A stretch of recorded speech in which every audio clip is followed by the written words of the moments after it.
Hey everyone, welcome to our channel, and in this video I'm going to show you how to recover deleted reels on Instagram.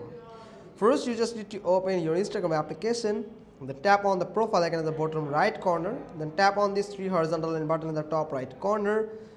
Then you can just search for this your activity section here. Now tap on that and you will get this recently deleted option here. So this is the folder where your all the deleted reels, posts and stories will stored. So this section is for post, this is for reels, and this is for your stories that you have deleted on your Instagram account.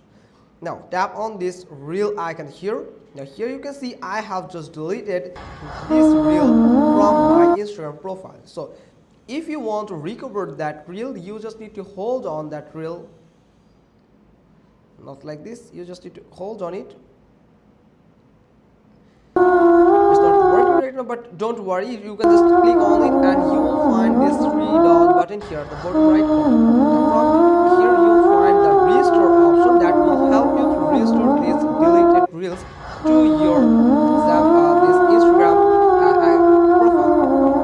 Tap on restore and you will find the restore option here. Tap on restore here, and that's how you can just recover any deleted reels on your Instagram profile. Here you just need to give a quick refresh, and here you can see the reel has just at its right place on my Instagram profile. So that's how you can just simply recover the deleted reels on your Instagram profile. Hope you got this. If so, then give us a thumbs up, leave a comment below. Thanks for watching. Till next time.